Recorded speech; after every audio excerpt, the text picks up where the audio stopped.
Hello and welcome to the ArchaeoTech Podcast, episode 138. I'm your host, Chris Webster, with my co-host, Paul Zimmerman. Today we discuss digital nomadism, if that's a word, and how archaeologists were the first digital nomads. I'm going to argue that. Let's get to it. All right, so if you are perchance watching this on YouTube, then great.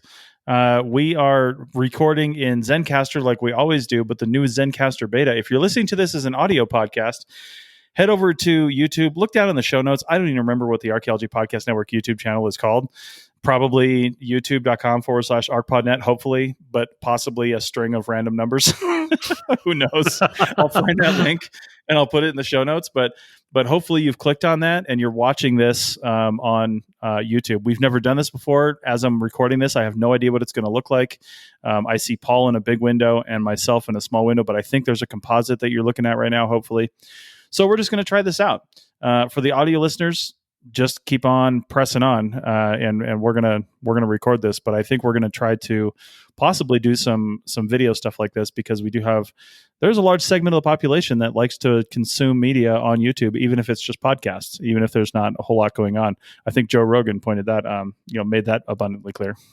Yeah, I don't think we have any song and dance routine, any video, any thing that we're going to display on screen. So this one will translate just fine into a podcast, I think. That's right. I don't even think I can share my screen. Like even if we had something to show, I don't see any way to actually do that on here. So you're right.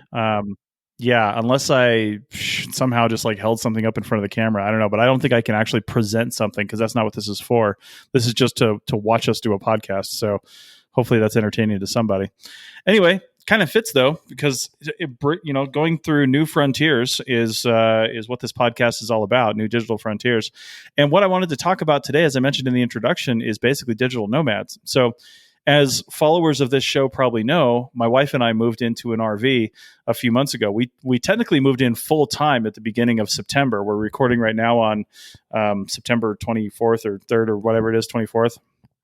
Technically right at the beginning of the month, because we spent the last 3 months of August getting rid of all our stuff. And I'll tell you how freeing that is. Like, we didn't put it in storage. To be honest, we put some stuff in a very small storage unit in Reno, which I hope to decimate over time as we go back to Reno once a year in the late spring, because we have to go through there for various reasons. But I hope to get rid of those remaining items that we just couldn't get rid of. But all our furniture, a lot of personal items, clothing, just a lot of stuff was just donated, sold, or pitched. And it was just, we tried to throw away as little as possible, just being conscious of that. But we did sell a bunch of stuff on Craigslist. We had friends come over and just take things. So I'm like, listen, I don't care. It's yours. Have it. I got my use out of it. I don't need to nickel and dime these things. And now we're in our RV. So I feel like I need to explain my background for those of you that are watching on the video. I'm in a hotel room because we're finishing up this project. Our RV is actually about an hour away at this RV park in the middle of nowhere, and internet is a real challenge out there, which is what I want to talk about today. And I think I've solved most of the problems. So if we were to do this again, we wouldn't have this problem again, but we're still having issues. And since most of the crew's been dismissed, it's just my wife out there tidying up some roads today and yesterday that we need to record. So we got a hotel room. Plus, it was her birthday on Monday. So we came to the big city of Elko, Nevada to have a fancy dinner and decided to just get a hotel for the week. And then we're leaving on Friday to get back into our RV and head back out. So that's where I'm at. Paul, where are you at today?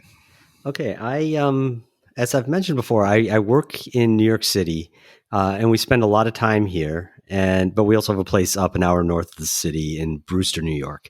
And so since the middle of March, when all this happened, we've been living up there. And I prefer living up there because I go a little stir crazy if I don't have a workbench and a yard to mow. And we have that there, and I don't have any space for a workbench or a yard to mow here in the city. But since school has resumed, I'm coming in 2 days a week.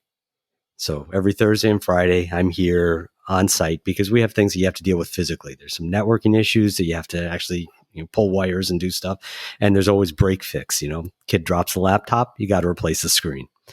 So we've been cycling around so there aren't too many of us in the office at any one time, and so that we can be distributed amongst different buildings. And Thursdays and Fridays are my days to be in the city. So now I'm back actually in the apartment in the city. And we kind of have the opposite problem in the apartment right now from what you're having, in that my sister-in-law just moved out of her house and needed a little extra storage space for some furniture and various other things. And since this apartment was sitting empty right next to hers, she moved stuff here. So I'm going to apologize for the bad quality. I've got a decent enough background, but I've got 2 big windows right over there. No other lighting over this way. And any other place I move this camera around, you're going to see a mattress or piles of blankets and all sorts of stuff. And this here is a shot that looks relatively clean, but it means that this side of my face is in deep shadow. That's I know, probably an advantage for anybody looking to me on video. Could you just put your whole face in shadow? Yeah, just pull those blinds if you wouldn't mind. No, I've got a surprisingly good lighting situation here. There's no lights on in this room right now. This is natural light coming in from a big window that's right in front of me. So it's not too bad. So, but that is, that's all about being a digital nomad, depending on what you do, whether it's archaeology or I do a lot of podcasting and editing and stuff like that. If we're going to get into this video thing more and more, I'm probably going to bring my light. I've got a light that suction cups off the back of my laptop when I'm doing lots of Zoom calls and stuff. I usually use that in the RV sometimes because depending on the time of day, whether it's cloudy out, it might just be a little weird and shadowy and dark. And usually when I'm with clients, where we have the Zoom, we have the cameras on in a lot of cases, and you need to look presentable, right? So I've got those lights, and that's, again, just part of the digital nomad kit, whatever that means for you. And as I mentioned, living in the RV, this is something that's been definitely on my mind because we wouldn't be able to do this lifestyle. We're not rich, right? We're not independently wealthy. We didn't retire. I don't have a pile of money sitting in a bank somewhere. Living in an RV is actually cheaper than you would imagine. And as long as we can get our townhouse rented within the next couple of months, so we don't burn through that savings bank too quickly. Because right now we're paying the RV payment and the mortgage payment. And we've been doing that for 3 months now. And that's getting a little tight.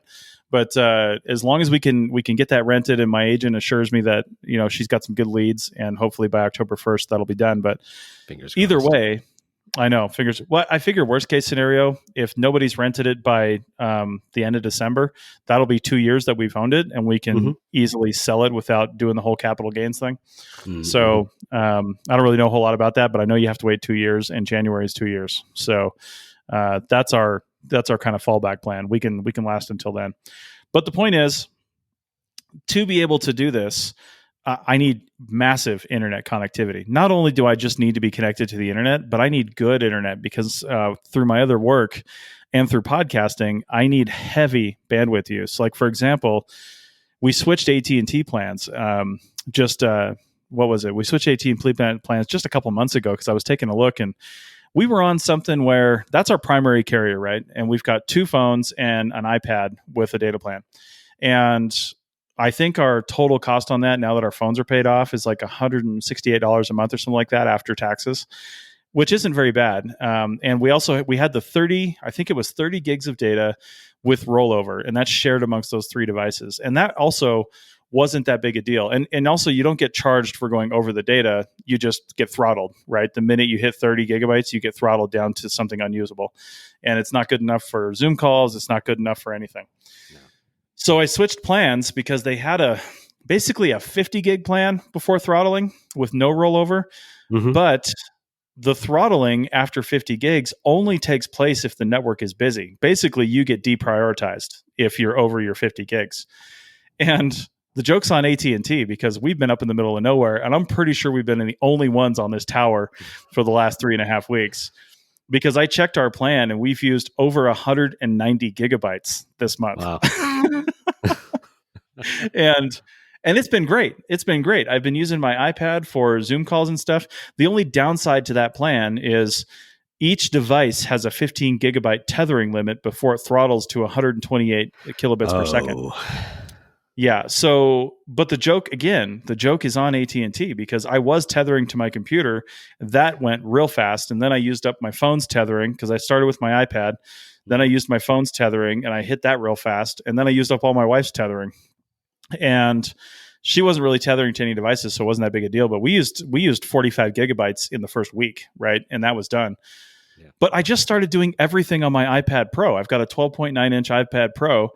It doesn't have to tether because it's got its own data plan, and I can do Zoom calls on it. I can do Teams calls on it. I can post podcasts. I can video edit. When we do our YouTube videos, I've been doing them on my computer and then airdropping the file to my iPad and then uploading it to YouTube with my iPad. And it's been game changing, absolutely game changing, being able to do that. And it's been such a good option for us that, I've been considering replacing my laptop with something a little more powerful in the next couple months here. But I'm actually just kind of considering getting the super beefed up iPad Pro, like the brand new one. Then we'll have 2 iPad Pros, both on a data plan and both very capable of doing things. And the one I would get would have a 1 terabyte hard drive, so I'd be able to store a bunch of stuff in there, because access to Dropbox is not very consistent either, and I usually do everything in Dropbox. And the beefed up iPad Pro with the Magic Keyboard and the pencil is about $2,000. But the beefed up MacBook Pro that I want to get is about $4,500. So I'm like, do I need the extra horsepower that the Mac would give me, or do I need the flexibility that the iPad would give me? Which one do I actually need there? And again, this is definitely a digital nomad conversation, because you've got to think, what are we doing with all these things? As archaeologists, we're just in the field here. I've got 3 different companies, 3 different crews working within WildNote, and WildNote is just the software, right? You need devices, you need to be able to sync. There's text going back and forth in the field, so people had devices where we're having conversations. That's all part of the game. So I don't know. Well, you're leading off talking about, and this is what you led off when we were discussing this beforehand, talking about internet connectivity. Is that for you the most important part that allows one to be a digital nomad in 2020, or is it one component of a suite of things that are happening? I think it's honestly the key component, because it's second only to power. Right? Because the ability to charge and maintain charges on all your devices obviously is probably the first component there. And that's not as easy a problem to solve as you would think, right? Because I've had people come out here on this project that have never been done digital site recording before. And I said, bring a battery. Bring a battery. I didn't know. Even if you've got a brand new phone, if you're using it all day and you're running the GPS and you're just tanking that battery down hardcore. And if it's hot out and it's been pretty warm during the days, cold in the mornings and nights, but warm during the days, that's the desert, right? You get a 50-degree temperature swing. And, that also will not preserve the battery very well. If it's a colder day, you might be able to go all day on a brand new device without charging the battery. But on warmer days, it just drops it through the floor. So I said, bring a battery, and half the people did not bring a battery. So they're running into those concerns. And then, to be honest, they're archaeologists, so most of them have a phone that's 4 or 5 years old already and probably only lasts 2 hours on a charge. So, right. Without heavy battery's use. already on its last legs. Yeah, exactly. It's been through like 800 charge cycles already. So I think if we're speaking realistically, part of being a digital nomad is the ability to charge up your devices. One of the things that we're looking at for our RV right now, we've spent a lot of time in RV parks, and we have a 50 amp service on our RV, which means we can run both of our air conditioners, the refrigerator, and the microwave at the same time, right? That's pretty nice to have. And we can charge up whatever we want. We actually plug our car charger in, because we've got a hybrid plug-in car now, and we plug that into the RV. We can charge our car off the RV, which is kind of a wild concept. And so that's nice, but we want to do a lot more boondocking when we get into the Southwest next fall or next spring when we leave North Carolina. But in order to be able to do that, we're probably going to have to replace the house batteries, because the house batteries, while great, we're just going to need lithium, and we're going to need solar on the roof. That will give us the ability to not run the generator. The generator gives us 40 amps of power, but you can get 40, 50, 60 amps of power with a roof full of solar and lithium batteries, and do it all without a generator. So that would be pretty sweet. That's like a $5,000 investment, but when you start adding up park fees and stuff, you might pay $1,000 a month to stay in a park, so who knows? If it doesn't balance off the cost, at least it's going to bring it down to something more manageable. I mean, it'll offset a bunch of it. And increase the resale value, to be honest, because one of the other components of digital nomadism, I would say, would be, especially if you're doing a lot of work in the field, would be a place to do that work. And that's been another challenge for me in the RV. I recently just bought basically a camping dining table that's pretty robust, because I've had some camping tables, but most of those, they fold out in a way that you can't even get your legs under it. And you can't even get in there. But I just bought this big table, so I have a place to work. But I've got some other ideas that we might talk about in the second segment for increasing my podcasting and office ability. All right. Well, I'm just going to drop this here before we move on to that next segment. Is that I just saw yesterday, it made me think of you on my my news feed on Google News. Came up, there was an article. I didn't read it, but the headline was that so many people are buying RVs now that the designers are redesigning them with specific office features for people, I guess, like you. So that makes me wonder if, you're not unique doing this. Apparently a lot of people are doing this or seriously considering doing this. And back to the question about about your internet access, I wonder if the cell companies start making certain packages that are more amenable or targeted in various ways to people who are doing this mobile RV lifestyle and need that internet access to do their Zoom calls, to get to their work databases, so on and so forth.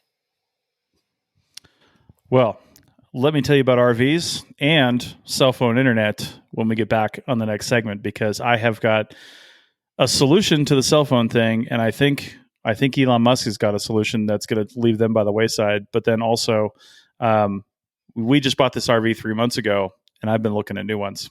We'll talk about that. We'll talk about that in the next segment. Back in a minute. All right, welcome back to the ArchaeoTech Podcast, episode 138, video edition for the first time. Again, if you are not following the video on this, click the link in the show notes. Hopefully, I have it up on our YouTube channel. I don't know if that's going to happen, but hopefully it's there. Mm-hmm. And you can stop listening to the audio if you happen to be at home or something, and throw us up on YouTube. So you can see our ugly mugs up on the screen here. We're literally doing nothing. There's nothing to see here, folks. I'm telling you that right now. So yeah. He's holding a microphone. I'm smirking and nodding my head every now and then. And that's the limit of it. High interactivity here, folks. I like that there's still in this interface that you guys can't see, even when we're just doing the audio, there's a little hand that you can click that actually raises, so you can indicate that you have a question. Because normally when we're recording, we don't have any visual cues for each other, and that really helps out to let me know that when I'm on some monologue that Paul's got an interjection to make. And you can still do that on this one, but the funny thing is, couldn't you just hold up your actual hand? I do video. That 1,000 times a day on the Zoom calls when we're doing tech support. Yeah. And this is my favorite one. Time out. Time out. Stop. I know enough. You've told me enough. Let's fix it now. Right. I know it's awful. I know you're upset. You told me what the problem is. Let's work on fixing it. There you go. All right. So let's get back to internet access, because again, we talked about power. I think that really is number one, because if you don't solve power, none of the other stuff works, right? So the next one is internet access, though, because pretty much everything that we do, it needs to go somewhere, right? Even if you're recording GIS data in a Trimble, that has to be uploaded to a server so somebody can process that and somebody can do something with it, right? Mm-hmm. We're using WildNote in the field. It doesn't matter what you're using. You could be using iAuditor, Tapforms. Honestly, the Esri products, it doesn't matter what you're using. It has to go somewhere, and it does that via the internet typically, right? So internet access, one of the things I've learned is that, we've been staying in a lot of RV parks and things like that. And you might be staying in a hotel like I am now. You might be staying at a campground when you're working, something like that. And a lot of places these days, hotels for sure, campgrounds maybe, RV parks, yes, almost every time, have internet. But guess what? They're not paying for great internet, and you're sharing that internet with 400 other people. So don't expect to do anything on it. Even if you're sitting right next to the router, the chances of you being able to stream Netflix, do stream YouTube, or really do anything with video is probably not going to happen. I've been able to record podcasts audio only. I'm not sure how. I mean, we're doing this particular one. Paul, I assume your internet's pretty decent at home, but I'm on probably the best hotel Wi-Fi I've ever been on because I paid for a little bit extra. They had that option. But that being said, it's still not the best Wi-Fi I've ever seen, but it's allowing us to do this. So the point of all this is you're not going to be able to rely on Wi-Fi. And you really, if you're a true digital nomad and you're moving around the country and you're doing things, you're staying connected, you need to have a consistent solution. And right now, there's only two ways that you can get a consistent solution. One of them is satellite, which is uber expensive, and the other one is cellular. And the grandfathered in cellular data plans that are truly unlimited with no throttling are few and far between. I've heard people in the RV community talking about it, in the boating community talking about it. They've got these golden unicorn Verizon and AT&T plans that are truly unlimited with no data limits. And as long as you don't change your plan, they'll let you keep it. So if you have one of those plans, don't get rid of that plan. Get another phone and pay for an additional plan before you get rid of this one. Okay. I'm just saying. My wife used to have one of those plans and we actually pulled her off of it. She was upset. She wasn't using much at all, but because with me and my kids on the same plan, bringing her in actually bumped up because my kids were constantly going over their limit. Mm-hmm. And so that allowed us as a family to actually use our plan sensibly and not keep on running into overages. But it meant that she had to give up one of those golden unicorn plans. That's tough. Yeah. So one of the solutions that we found, and I'll link to this in the show notes, and I'm going to say this right now, it wasn't cheap, but it's called the PepLink Max Transit Duo.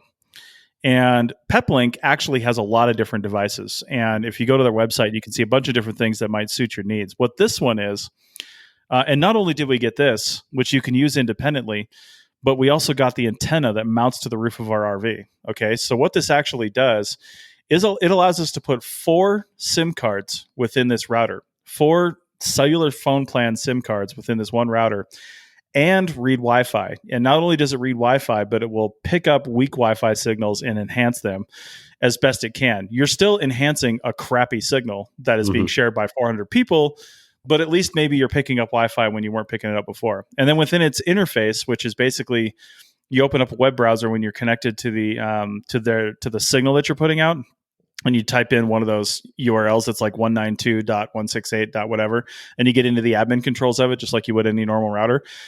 And you can set the preference, which is super cool. You can move down your preferences from 1 to 5 priorities, I think, and say, well, if I'm picking up the Wi-Fi, here it is. You can put a minimum signal strength on it. It says I only want to use this if I'm hitting this much, decibels on it or this much signal strength. And then for your cellular plans, like if you have some that will start charging you, if you like a lot of the Verizon plans and stuff will charge you $10 a gigabyte if you go over your limit. So you can set a limit in the device. And again, they say in there that it's not perfect. Like, what they record and what Verizon records might be 2 different things. So if your limit's 30 gigabytes, maybe set it at like 27 gigabytes in the device, and it will stop using that until you can set a limit. And you can also set the date that it resets. So you can set the limit, and then it will start using it again when it passes the date that your data limit resets. So what we've done is I tried to take the SIM card. I didn't know much about this stuff. I tried to take the SIM card out of my iPad and put it in that device, my AT&T SIM card, and that did not fly because each SIM card has an ID number, and it's the ICC ID number or whatever it is, and the device has a device type, which is the IMEI number. And to get it to work, I actually had to call AT&T. I gave him all this information, and the woman was like, wait a minute, is this going into a router? And I was like, yes. And she's like, you can't do that. You need a router plan. This isn't a router plan. This is an iPad plan. And I was like, oh, yeah, well, that sucks. So I've looked into AT&T, and they don't have a good solution for us yet. I think we're just going to continue with AT&T on the iPad for now, and on our phones, of course. But what I did do is T-Mobile combined with Sprint, and they actually have a pretty decent data only SIM card plan, and I took that SIM card and tossed it in. I think I'm getting 30 or 40 gigabytes a month, unthrottled. I don't think they throttle you at all. And as a matter of fact, I don't think there's a limit. Now that I'm thinking about it, I'm paying like $60 a month for that plan, and it says there's no limit because T-Mobile is always trying to scramble for customers. So they'll basically give away data, right? So, and we've had some good success with that. Although where we've been the last 3 weeks, I'm right on the edge. I can see the signal, but it's not actually it's not good enough to actually connect to it, which is super annoying. And then we've got a Verizon MiFi device that I actually did, since that is a router, basically. It's a mobile router. I took the card out of that, stuck it in the router, and that's working. That's actually working. So now we're going back and forth when we get into a signal between Wi-Fi, if we're picking it up, and T-Mobile and Verizon, and it's switching automatically to whatever's stronger. So that's pretty cool. And I think for most true digital nomads, cellular is the most affordable way to go. And if you can get a company to pay for it, that's even better, which I can't yet. So cellular is costing me, close to $300 a month right now, just for my cellular data plans. But I write it off as a business expense because I can. I know not everybody can do that, but cellular is basically the way to go on that.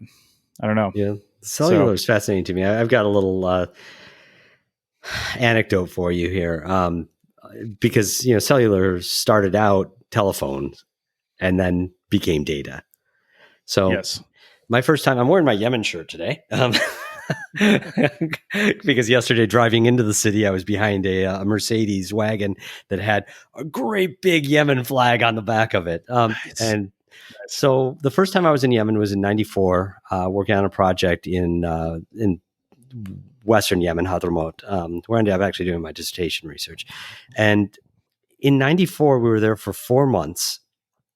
Every Friday, which is a Sabbath in Muslim countries, we would go from the village that we were in to the next bigger town, about 20 minutes away. On the outskirts of that town, there was a phone center. If we were lucky, it was open. If we're really lucky, they could get a line back to the capital. If we're extra lucky, they would get a line from the capital back to the US. And if you just got everything working perfect for you, one of us in our team would actually be able to talk to our families back home. 10 years later, I was in Yemen again, and I was walking down the street of the same next bigger city over, and my cell phone went off, and it was my wife calling me saying, she was pregnant at the time. She said, "I think the baby's going to come a little early. Get on the next flight home you can." And that was still before. That was 2004, right? So cellular data really took off after that, especially with the first iPhone, right? I mean, it existed before that with trios and whatnot, but the iPhone is what propelled that. And so it's amazing to me in that span of 10 years, we went from cell phones are an absolute luxury that you can only use in, tethered to your car in a major city, to just walking around because everybody had it and we were all texting messages amongst each other to like coordinate with our friends. And 10 years after that, it's just expected that you have data that you can stream movies on. And now we're even farther than that, and we've got 5G on the horizon, which is going to be a game changer. And so it's my perspective on the connectivity of being a nomad. My nomadic lifestyle in my 20s and early 30s changed dramatically because of the better batteries, but also more so what you were saying before, the internet connectivity. I mean, actually, that last time I was in that city to get internet, I made a deal. I was staying in a hotel. And I made a deal with the guy that lived right next door to the hotel, and he would drop a phone line out his window at night so I could plug it into the side of my power book and connect so I could send emails to my wife. Nice. I was in Africa about the same time, 2005, and I was in Tanzania and Kenya, and it was in October, and I called my mom on her birthday with a buddy's cell phone, because I didn't have one. I didn't even have a cell phone at the time. Mm-hmm. Or not one I could bring to Africa anyway. I think I did have a cell phone, but not one I brought to Africa. But this guy that I was with, he had a cell phone, and he let me make a call. It wasn't cheap. I ended up paying him like $20 because it was like super expensive to make that call. But I called him from Olduvai Gorge, and I was standing at the Homo habilis site. Oh, wonderful. And I called my mom on her birthday to wish her a happy birthday, because that's where we happened to be. And then with the time zones and all that stuff, that's how it worked out. And I ended up finding out that, the reason that time frame, I don't know when it started. You were there 2004. I was there 2005.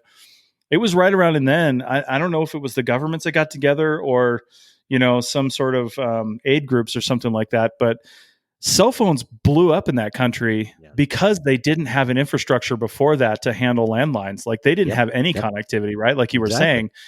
But cell phones were easy because there was a tower. I could see it from our camp, from the Leakey camp at Olduvai Gorge. There was a tower that was powered by solar panels right there. And they could put up this huge infrastructure in minutes. Yeah, the tower that I was connected to was on top of a cliff that overlooked that original phone shop that we'd go to. Exactly. And that's a good segue, because that leads me into what I'm hearing a lot of chatter about in the RV and boating community, which is Starlink. Mm-hmm. Starlink is Elon Musk's idea for bringing internet to the world, and he's starting with the U.S., basically North America, the U.S. and Canada, of course, because that's where we're at. But the ultimate idea is to put up about 40,000 satellites into low Earth orbit. And low Earth orbit, in order to not interfere with other communications satellites, the International Space Station, stuff that's up a little higher, but also, their lifespan, when they're at their expected lifespan, they can deorbit themselves and then burn up in the atmosphere, right? They're small enough that they're not going to turn into like little missiles and kill somebody, but they'll burn up in the atmosphere when they purposely deorbit, or if something malfunctions, they're low enough that they'll deorbit pretty much immediately. And because they've got a little bit of rocket fuel on board, and they've got to maintain a certain altitude, and they'll do those orbital corrections every once in a while.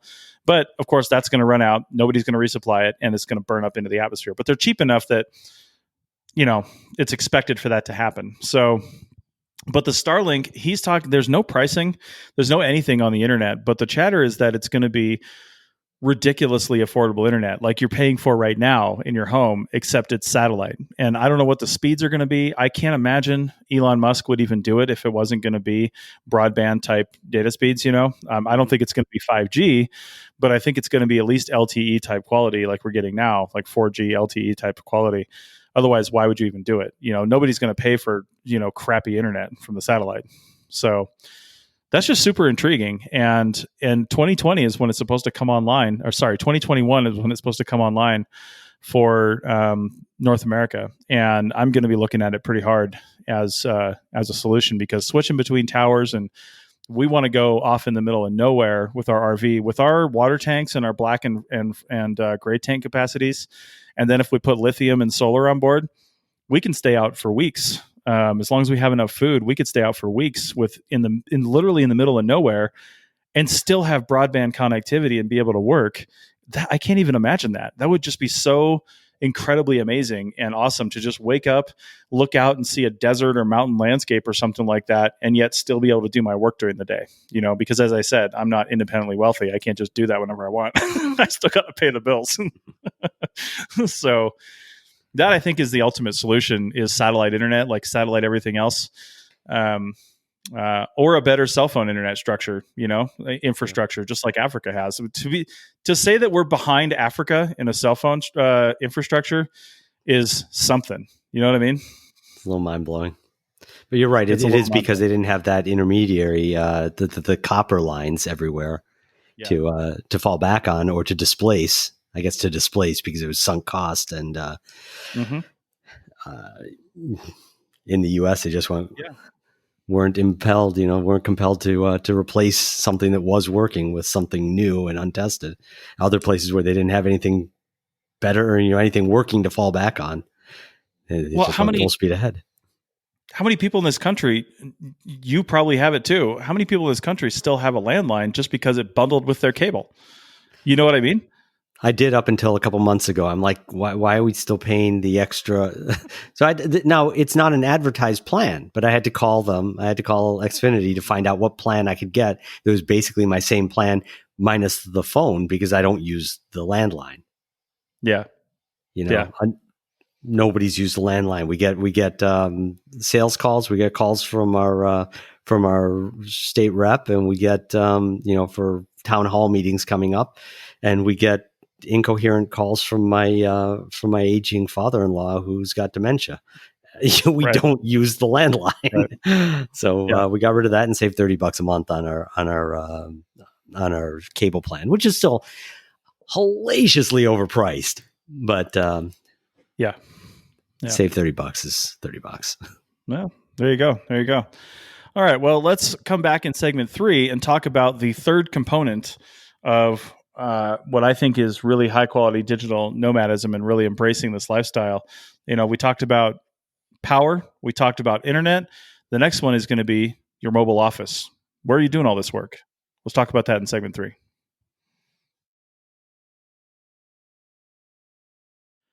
All right, welcome back to segment 3 of episode 138 of the ArchaeoTech Podcast. And we're talking about being digital nomads in 2020 here. And we've talked about 2 components of the 3 that I think really make up a digital nomad, although the third one is a little bit subjective. But the first one, of course, power. You can't be a digital anything without electricity or batteries or something, which is all electricity. The second one is internet connectivity, because typically whatever you're doing needs to go out to somewhere for you to make money and make a living and do your thing, whether that's archaeological data, your blog or your YouTube channel, whatever you're doing to, keep your lifestyle rolling. Even if it's just looking for archaeology jobs on shovel bumps, you need the internet to do that. So, there you go. So, and that could be just part of being a digital nomad. Maybe you're not doing anything to actually make a living on the road from a digital standpoint, but you are looking for jobs. And to be honest, yeah, sure, some people are going to be listening to this saying, well, I've never had to go to shovel bums. I always just get called for jobs because I'm amazing and awesome. That's true for some people, but most people have to look for jobs. And typically that's on the internet because it's 2020. The third component to all this, again, I say it's a little subjective because, well, people live how they live, and you can live in any number of ways that you want, but it's an office. What does your office look like? Obviously, there's a lot of van life stuff going around. Vans can be remodeled. You can live in just about anything, but people like vans. Vans can be super expensive. I've seen vans that cost as much as we paid for our RV, and they're vans. And it's just ridiculous how expensive they can get. But I've also seen people that just live in their car and they camp out in the desert. They get their per diem and they get their tent and they go pitch it out on BLM land, and they're perfectly happy doing that. And there's definitely nothing wrong with that. And then there's like my wife and I, for the first year that we were truly shovel bumming, when we got rid of our apartment, we were essentially homeless, and we were working project to project to try to get from the southeast to the west because that was our goal. We lived in hotel rooms. We lived on camping projects. We were back and forth all over the place. And when we were camping, the only internet we had was our phones. And I don't even think we could tether back then. I don't even think tethering was a thing in 2009, 2010, or really 2000, I guess 7 and 8 when we were doing that. I don't remember tethering from a phone being super easy to do if at all possible. I think it was extra plans usually. You'd have to pay a premium to be able to do so. Yeah, I think you're right. So we probably weren't paying that, being shovel bums. And then when we were in hotels, the hotel Wi-Fi was even worse back then, right? Even worse 12 years ago. So it was really difficult to do much of anything. So nowadays, I'll just give my story. So obviously we're living in an RV. It's a 36-foot Holiday Rambler vacationer. I've used three different places to actually work from in there, besides like the little living room area, which is actually not very comfortable for me to work in. The dinette, we have it's not one of those U-shaped dinettes. It's got 2 benches on either side. It's actually got this latch underneath it to where, if you release the latch, the whole dinette comes down and somebody could sleep on there if you move the cushions down. Well, the dinette was sitting really high. So I actually pulled the thing off and used my grinder to make a couple other notches so I could lower it just a little bit. And that became a much more effective desk for me.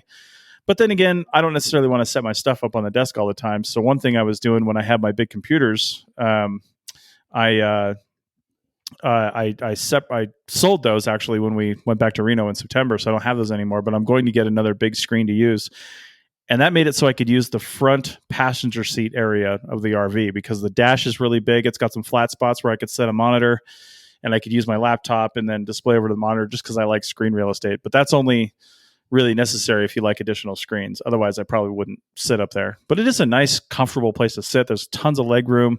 The seat moves around like a nice little captain's chair. And then my third option is sitting outside. When it's nice, I've got power out there. I got a power strip that I run from one of the outside bays and set that on my table. And I've had a couple other camping tables we've had for years. But as I mentioned in the beginning, I don't really like those because all camping tables like fold up, and those folding mechanisms typically just get in your way. Like they're X's that are just on all four sides on most camping tables. And then your legs, you can't really like truly sit under the table.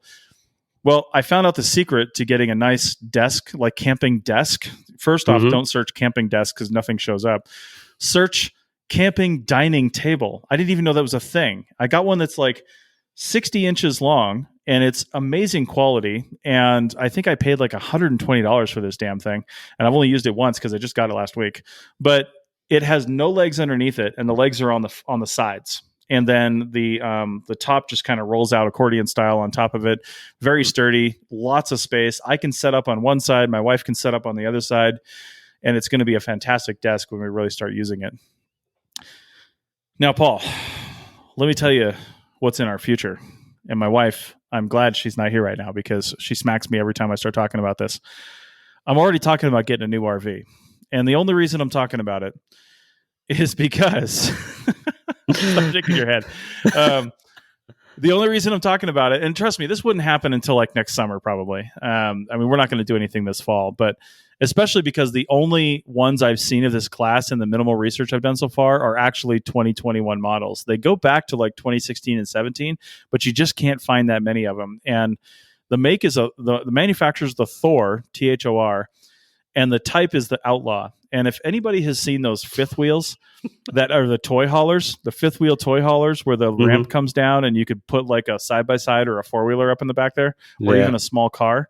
Those are usually fifth wheels, and we don't have a fifth wheel. We don't have a truck to pull a fifth wheel with, and I don't want to buy an $80,000 truck to pull a $250,000 fifth wheel. So the Thor Outlaw, though, is about a 37 to 40 foot, depending on which one you get, RV that has the toy hauler space in the back. And actually that ramp comes down, and you don't have to bring the ramp all the way down. It's got sides that come up to where you can actually make it a patio, like a railed patio. And right next to that space is a set of sliding glass doors that go into the bedroom, the only bedroom with a queen size bed in there. And basically what you have back there, if you're not going to have any toys, because I wouldn't, is you have an office. You have a studio. And that's what I want to put back there. They've got chairs and stuff that you can put back there. And I think I would just take all that out. You can put a bed back there if you want to. I think one of the models has a bed that comes down from the ceiling, and just like all these little mods. But I would probably sound insulate it for a podcast studio and also put my desk back there. And then my wife could actually use it for her yarn and design and, knitting studio as well. And that is like a mobile office that would be phenomenal. And then it would serve dual purpose too. If I could manage to put everything on the walls so I could fold them up and get it out of the way. We bought a small car to tow behind our RV, and I'm pretty sure that car would fit in there, just like Knight Rider. Remember Knight Rider? Like I want to drop that ramp while we're going down the highway and just pull the car out. Oh man. So that name gets me. Thor Outlaw. There can't be a more testosterone driven name than that, can there? This is what irritates me about some of those, especially the fifth wheels. The fifth wheels are all like adrenaline with, like lightning bolts and shit and just like all these weird things. I'm like, come on. We know who your audience is for this. And typically the Class A RVs, they don't follow that kind of naming convention. They've got like Ambassador and, stuff like that. But just because they made the damn thing a toy hauler, they had to call it the Outlaw, Right. It's like, come on. Yeah. So anyway, I think that's a little go big or go home. And I think that's, that's probably the top end of what people would do. But if you're going to live in this lifestyle and you're going to make it your your thing, I mean, I figure why not do it right? Because I think we're going to do this for a number of years. We're not tired of it now. I don't foresee getting tired of it in the future. Unless something changed and Rachel got pregnant, we had triplets or something like that. That would be pretty hard to do on an RV. But hey, one kid, I think we would try to make that work. If we had one kid, plenty of people out there having babies and raising families on an RV or even in a small trailer. Oh yeah, doing the whole thing. Homeschooling or Zoom schooling or whatever you're going to do. Yeah, that's what we're all doing forever now, anyhow. Exactly. We've perfected it. Why not just embrace it? Oh no, we have not perfected it. You would not believe my mornings every day from 8 until 1:30 or so when I finally get a breathing space of the totally at their wits' end parents and children because something glitched out on Zoom for them. Oh, no, it's not anywhere close to perfected. It's well, you got some time for that. I mean, at least 9 months. At least Jesus. Hopefully 9 months in like 4 or 5 years. Yeah, okay. Kid's going to be really sharp. Nice. So, Paul, if you were to go full digital nomad, I mean, let's face it, there's a chance you could retire here in not too distant future. Yeah. What would you do? I'm not quite sure because my notion of like being nomadic is different than yours is. You've moved your home base into this mobile home base, and you're trying to figure out how to make that work. Like I said, I spent a lot of time as a field archaeologist in my 20s and 30s, and so typically my work was in the Middle East. I would fly. The most expensive part of this whole project of anything was the airfare. So I would fly to Project A and then take a bus, take a flight locally, whatever, to Project B, then to Project C. I would jump around between different projects for a few months on end.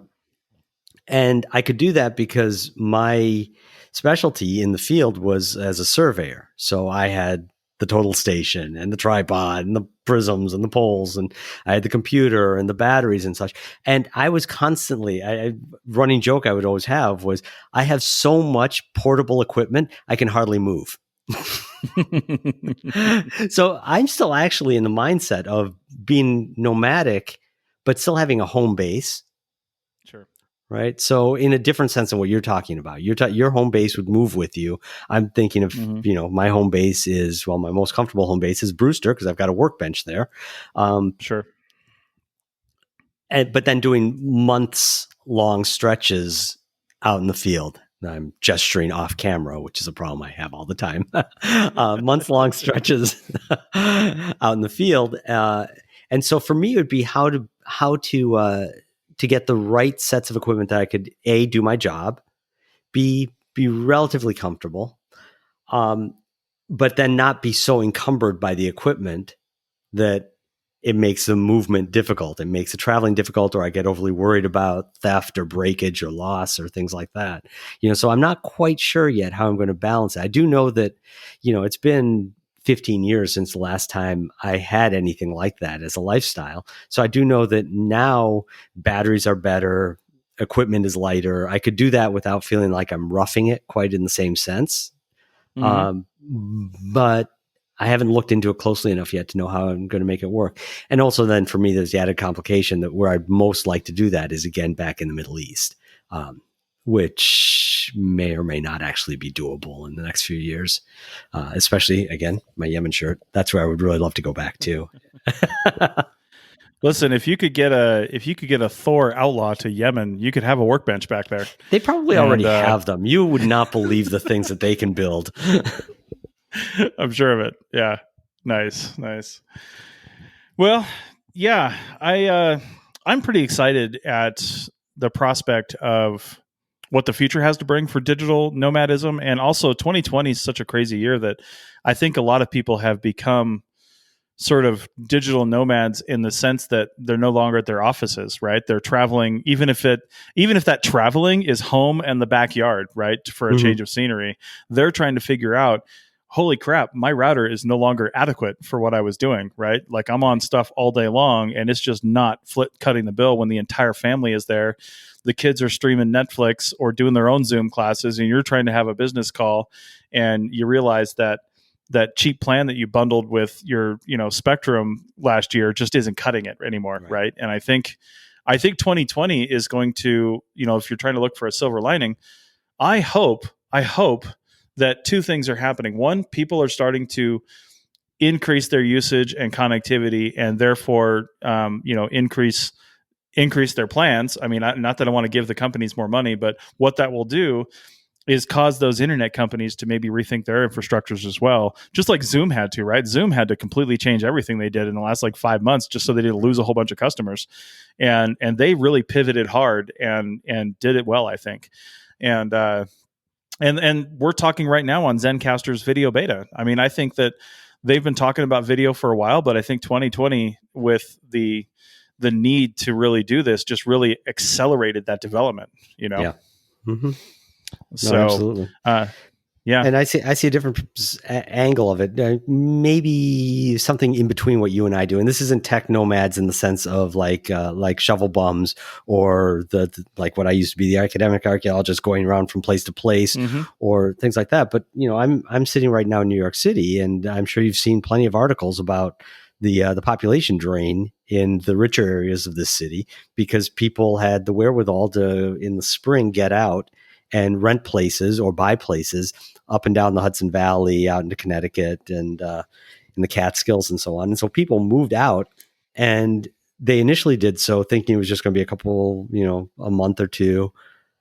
And a lot of people have then figured out how to stay away while they can, because the classes for their kids are going to be remote anyhow. So might as well be remote in the Catskills versus being remote in, or being remote stuck in your apartment building, on the Upper East Side. And it wasn't a planned thing for most of them, but then some have hopped around from one rental to another. I have a few friends that have done that, but they've had to kind of restructure, refigure what mattered to them, what they had to bring with them, what the minimal requirements were for, especially for internet, because of all the things you were just saying, everybody being online all the time now. So again, I think that archaeologists, we're known for being scavengers, right? We reap the benefits of things that are designed, they're developed, of techniques, of scientific techniques, of computer techniques, of theoretical frameworks, whatever, that are developed in other fields that we figure out how to use ourselves. And I do suspect that because we're not the ones driving the bus with this, that there are a lot of other people, often with a lot more money to spend, to try to make this right for themselves. I think that it's going to circle back around in ways that over the next year and a half or so are going to be able to help us. Despite being a co-host of a technology podcast, I'm a terrible futurist, and I've said that before, how many times I've gotten things wrong. But I do believe that I'm not going to speculate what the form of it's going to be, but I do believe that we're going to have some new, not necessarily even new technologies, though certainly there'll be the technological aspect, but just new ways societally of dealing with people on the move, that it's going to redound upon us. It's going to help us do what we want to do or have to do because of the field that we're in. Yeah, and that's well said. And I think you're totally right. I think the silver lining on 2020 is going to be what we all learn from this and what gets innovated from this. So, because to be honest, this is gonna move straight into 2021. I mean, we're a lot of states, as we're talking to the end of September here, are hitting the, they're starting to hit a true second wave. If it's not really truly expressing itself yet, it's going too soon. And I don't know if we're going to ever fully lock down again, because people are just so resistant to that, which means it's going to take forever to kick this thing. If we ever do, like Dr. Fauci said, we might be dealing with COVID-19 for many, many years, in cycles that hopefully get less and less and less as we gain more immunity and we come up with vaccines and all those sorts of things. But, the politicians keep talking about vaccines, but it's not a panacea. We've had vaccines for a lot of things people still get. It keeps it down, but it's not gonna make it go away. So, not to talk about that too much, but again, silver linings. Hopefully, it allows us to all be more connected while separate. You know what I mean? And get people more used to that connectivity, which will increase the ability for people to become digital nomads. Hopefully, so we'll see. One way or another, we're going to see. One way or another. That's right. So. All right. Well, thanks, everybody. And again, if you want to check out for the video for this, hopefully I did my job right, and it's down in the show notes. So check that out at archpodnet.com/ArchaeoTech, spelled the right way, ARCHAEOTECH/138. And that should link over to our YouTube channel. If I didn't do that in time, just go over to YouTube and type in Archaeology Podcast Network. We don't have a whole lot of stuff over there, but I'm hoping to get more and more content as we figure out some more of this video stuff. So there we go. Thanks for listening. Thanks, Paul. And we'll see you guys next time. This was fun. I didn't think I was going to enjoy, looking at another screen for another hour and a half or so, but this has been good. Let's hope it looks good when we get it back up on YouTube. There you go. All right, everybody. We'll see you next time. Yeah. Wash your hands. Thanks for listening to the ArchaeoTech Podcast. Links to items mentioned on the show are in the show notes at www.archpodnet.com/archaeotech. Contact us at chris@archaeologypodcastnetwork.com and paul@lugal.com. Support the show by becoming a member at archpodnet.com/members. The music is a song called Off-Road and is license free from Apple. Thanks for listening. This has been a presentation of the Archaeology Podcast Network. Visit us on the web for show notes and other podcasts at www.archpodnet.com. Contact us at chris@archaeologypodcastnetwork.com.